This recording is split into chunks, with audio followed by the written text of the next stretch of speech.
Yooyaa akkam jirtu daawwattoonni fi dhaggeeffattoonni keenya kabajamoo kanneen marsareetii YouTube akkasumas toora saatalaayitiin Oromiyaa keessa Empire Itoophiyaa biyyoota ollaa giddu galeessa baaf addunyaa marataataniin caqasaa jirtaniif nageenya keenya kabajaa bakkuma jirtanitti sinaa qaqqabu jenna.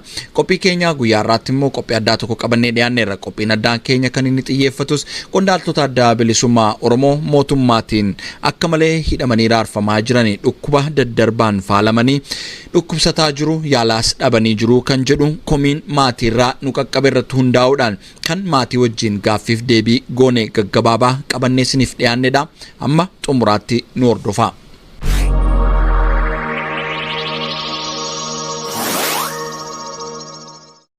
Egaan daawwattoota keenya kabajamoo akkuma galmarratti isinii tuqee hooggantoota adda bilisummaa Oromoo mana hidhaa keessatti raarfamaa jiran hedduu ta'uu isaanii saba himaalee hawaasummaa fi miidiyaaleen garaagaraa gabaasaa turaniiru. Keessumaa torbanoota lamaan darban kana keessa immoo Jaalbattee Urgeessaa sabqunnamtiin dhaabichaa dhukkubsachuun wal qabatee kan isa waliin hidhamanii turan dhukkuba wal fakkaataatiin qabamanii yaalaa dhabaniiru kan jedhutu dubbatamaa jira. Dhimma kana ilaalchisuun immoo qondaala adda bilisummaa Oromoo kan ta'e Jaalgadaa Gabbisaa mana yaalaa keessatti dhukkubsataa jira. Dhukkubanni dhukkubsataa jiru kan wal fakkaatu kan Jaalbattee Urgeessaa kan armaan dura miidiyaaleen gabaasaa turaniin wal fakkaata. Yaalaas dhorkameera. Haalli nageenya isaa ammanni irra jiru lubbuu isaatiifuu ni sodaachisaa kan jedhudha kan odeeffanne. Dhimma kana ilaalchisuutiin maatii isaa keessaati kan dhimma Jaalgadaa Gabbisaa dhiyeenyaan hordofaa jirani miseensa maatii isaanii kan ta'an tokko bilbilaan dubbiseen haala gadaan keessa jiru maal fakkaataa jedheen gaafadhee ture. Isaanis akkas jechuun naa deebisan. Tole Jaalgadaan yeroo ammaa kana baay'ee dhukkubsatee jira. Akka malee dhukkubsatee dhibee xiqqaan qabamee yookaan immoo hepatitis B jedhamu sanaan qabamee jiru. Dhibee kanaan erga qabamee tureera mana garaagaraa keessatti inni dararamaa ture fi yeroo ammaa kanatti immoo hojiinsaa magaalaa Burraayyuu magaalaa Burraayyuutti hidhamee kan inni argamu. Achi keessatti dhukkubsatee poolisootuma achi keessa jiraniin mana yaala deemee akka yaalamuu fi dhiigni isaa akka qoratamu taasifamee dhiigni isaa qoratamee turuu kanaan pozitiivii ta'uusaa mirkanaa'ee irratti argamee ergi bu'aan isaa dhufe yoo ji'a tokko guutee jira. Inni kun immoo baay'ee ulfaataadha. Haalaan baay'ee cimaadha. Dhibee namarraa namatti daddarbuu danda'udha. Dhibeen kun jechuudha. Erga bu'aan qorannoo isaa dhufeetii poolisii dhumte fuudhee deemnee hospitaala inni itti yaalame akka achi ciisee yaalamuu fi dooktara malee yaalamuu akka hin dandeenye qoricha fudhachuu akka hin dandeenye itti himame. Ergi itti himame booda akka inni achi ciisee yaalamuudhaaf gaaffiin taasifamee fi gaaffiin taasifamee fi furmaata argachuu hin dandeenye akka gaafannetti adeemsi poolisii magaalaa kun humna keenya olii miti jedhanii hanna amma akka inni dararamuu fi dhibee kanarraa yaalamuus akka inni hin dandeenye kan taasisaa jiru komishinii poolisii Oromiyaati. Kanaaf yeroo ammaa kanatti immoo haala keessa haala sodaachisaa keessadha. Haalli ammanni dhukkubsachuunsaa kun Jaalbattee Urgeessaa sabqunnamtiin adda bilisummaa Oromoo dhukkuba tiruu wal fakkaataa kanaan dhukkubsachuu isaanii fi qaamaan illee guddoo dadhabanii jiraachuu saba himaalee hawaasummaas miidiyaatiinis gabaafamu argineerra guddoo yaaddessaadha.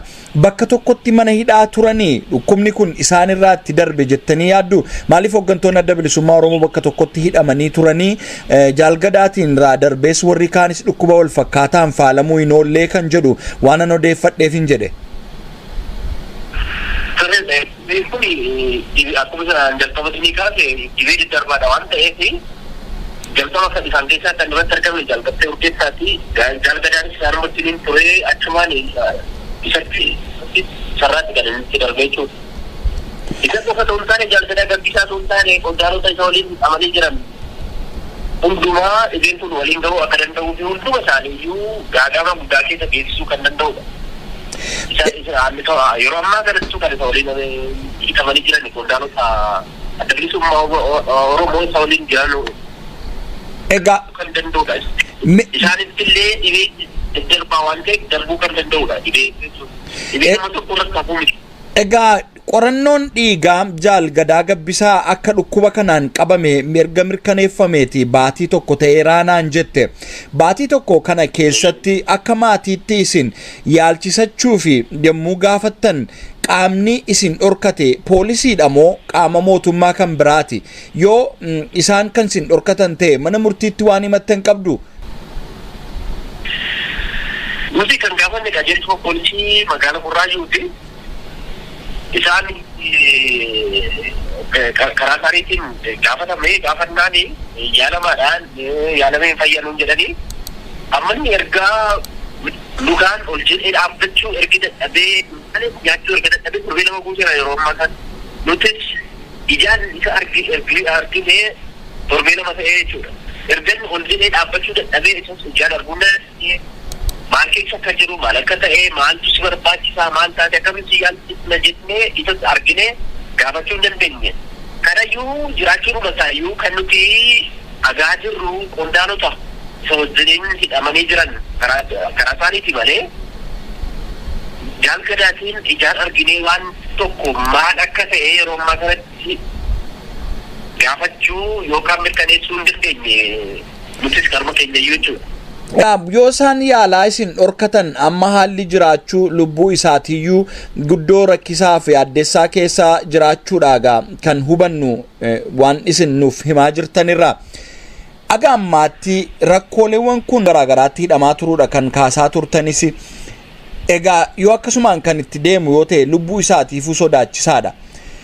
Maal dhaammattu Oromoonis qondaaltota adda bilisummaa Oromoo mana hidhaa jiraniif guddoo hin dhimminee sagalee hin taanee fi birmannaanis hin malu isaaniif hin godhamne mootummaan xiyyeeffannoo kennuu dhabuu irra darbeeyyuu kan hawaasni Oromoo callisuun guddoo nutti dhaga'amaa kan jedhamu komiinis hin dhiyaata. Akka maatiitti isin Oromoon maal godhuu qabaa? Haala kamiin hidhamtoota kanaaf birmachuu qabaa jettanii dhaammattu? Ani wanti jechuu barbaadu qondaalonni kun jireenya mataa isaanii dhiisanii Oromummaa isaaniif dhukama saba isaaniif jedhaniitu kan dararaa garaagaraa argaa jiranis kan dararaa jiranii dhibee garaagaraatiifis saaxilamaa kan jiran Oromummaadhaa fi bilisummaa isaaniif jedhaniitu malee bilisummaa Oromummaadhaaf Oromoodhaaf jecha malee jireenya mataa isaanii dhabaniitu miti. Kanaaf Oromummaan dhiigni Oromummaa kan keessa jiruu fi Oromummaan kan isatti dhagahamu hundumtuu tokko ta'ee sagalee tokkoon akka isaanitti iyyuu fi mana hidhaa sana keessaa akka isaan baasu akka isaan yaalaman akka lubbuu isaanii du'a jalaa waraananii fi du'a akka oolchan jechuun barbaada. Yeroo ammaa sanatti barbaachuu fi Jaal Gadaan haalli lubbuun isaa keessa jirtu haalli itti jiru haala yaaddessaa fi nama sodaachisaadha. Du'aa fi har'a du'aa isaa isaan du'aa isaa wanti nuti beeknu tokko illee hin jiru. Namni torbee lama guutuu bultii 15 guutuu naannoo nyaatiin bishaan otoo dhugeen akkasitti taa'u jechuun hammam ulfaataa akka ta'e namni kamiyyuu beekuu qabaa baruu qaba. Kanaaf immoo Oromoon lafa jiruuti iddoo jiru hundaatti sagalee ta'ee fi akka lubbuusaa oolchu jechuun barbaada. Inni biraan yeroo ammaa kanatti Oromoon bakka garaagaraatti dhumaa jira du'aa jira dhiigni Oromoo dhangala'aa jira. Hundumtuu kan dhiigni isaa dhangala'aa jiru Oromummaa isaatiif malee bilisummaadhaaf malee eenyummaa isaatiif jedheetu malee faayidaa biraa barbaadee faayidaa biraa argachuudhaaf jedheetu miti. Kan har'a gadaarra ga'e boru nama hundumarrayyuu gahuu kan danda'udha. Mana tokko keenyaa kan qaqqabuu danda'uu fi balbala tokko keenyaa rukutuu kan danda'udha. Namni har'a maatii isaa jalaa dhumaa jiru kun Oromoo mara biratti kan qaqqabuu danda'udha.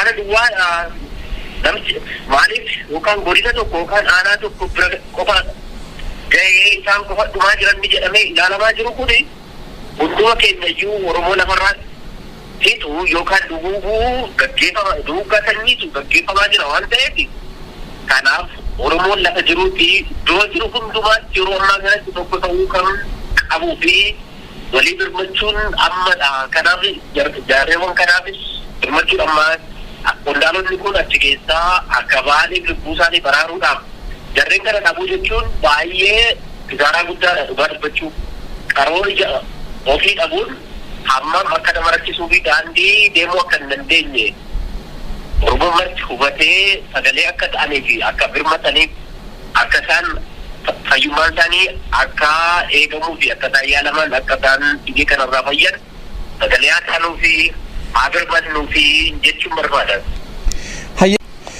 Ammas maatii keessaa dhimma jaalgadaa gabbisaa laalchisuun akkan dubbiseef naa ibsaniin gama biraatiin immoo deddeebi'anii galaa kennuu deemanii argachuufaa kan dhorkamanii fi haala inni keessa jirutti guddoo ka gaddan miseensa maatii kan ta'an garbiraas dubbiseen jira.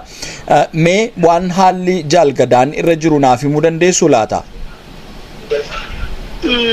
Hayee jaalgadaa gabbisaa anillee ergan argadhe amma gara torban lama ol ta'een jira. Inni baay'ee dhukkubsatee jira, ciisee jira, mana keessa ciisee jira waan ta'eef argachuudha hin dandeenyu, nyaata kennuufiillee hin dandeenyu. Maalirra akka inni jiru, akkam ta'e akka jiru, maal akka nyaataa jiru, hooma akka inni fudhataa hin jirre qofa dhageenya malee ijaan arguudha hin dandeenye. Kanaaf inni haala hamaa keessa jira. Uummanni Oromoo hundumtuu waan kana quba qabaachuun dirqama ta'a. Mee dhukkubani dhukkubsataa jiruun akkan maatii gara biraarraa odeeffadhee fi mammoo saba himaalee hawaasummaarra deemaa jiru dhukkuba tiruudha kan jaalbattee urgeessaa sabqunnamtiin adda bilisummaa Oromoo dhukkubsatee kan suuraan isaa marsareetirra naanna'aa ture ka guddoo nama gaddisiisu dhukkuba sanaan faalameetu isa qofaas miti qondaaltonni biraas kanaan qabamaniiru ka jedhutu jira. Isa kanarraa waan quba qabdan qabdu? Dhibeen isaati dhiigi fudhatameedha biyya alaatti kan qoratame biyya alaatti qoratamee dhufe riizaaltiin isaa hepataayitiis B'dhaan poozitiivii jedhamee jira. Kanaaf dhibee sanaan qabamuun isaa hakiimni iyyuu mirkaneessee jira, ragaan illee hin jira waan ta'eef sartifikeetiin jira kan isaaf kenname. Kanaaf dhibeen sun dhibba inni poozitiivii ta'ee jira waan ta'eef manni yaadaas nuuf mirkaneessee jira. Sirriidhumadha dhibee saniin qabamee jira. Yaalchisuuf yommuu jettan akka maatiitti poolisiin isin dhorkate qaama mootummaa biraatti himattanii deebii argattan qabdu laata? Yaalchisuudhaaf egaa nuti qaama poolisiidha kan gaafatu nurra darbee iyyuu jaarroliin gaafatanii turanii kanaaf furmaata hin taa'e yookiin hin argama kan jedhamne harka poolisii jala ta'eetu mana yaalaa geessinaa saniif immoo ambulaansii eeggataa jirra. Ambulaansii eegaa isinis nuun jedhanii akkas erga nuun jedhanii yoo xiqqaate guyyaa sadaffaa afuraffaadha. Kanaaf homaa tokko argannee yaalchisuus hin dandeenye.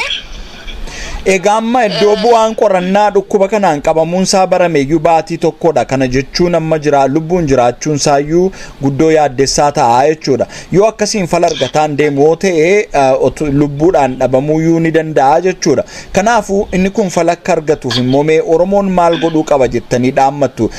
Komiin garaagaraan ka'a qondaaltota adda bilisummaa Oromoo dhukkubsatanii jiran mana hidhaa jiran uummanni Oromoo birmannaa barbaachisu hin goone kan jedhu waan ka'uuf isa kana wajjin wal qabata. Oromoo maal godhuu qaba jettu? Jaalgadaa gabbisaa qofa utuu hin taane achi keessa kan mana xiqqoo tokko keessa dararaa argaa jiru jaalan adda bilisummaa Oromoodha. Qondaaltota adda bilisummaa Oromoo hangafoota ta'an gurguddoodha kan akka jaal Mikaa'el Booran, jaal Kennasaa Ayyaanaa, jaal Lammii Beenyaa, jaal Daawit Abdataa, Dooktar Gadaa. Isaan kun martiyyuu dhibee saniin faalamuun isaanii waan hin hafnedha. Sababiin isaa bakka tokko jiru dhibeen sun dhibee daddarbaadha. Kanaaf uummata Oromoo jaallan jajjaboo kana bakka tokkotti dhabuudhaa jira.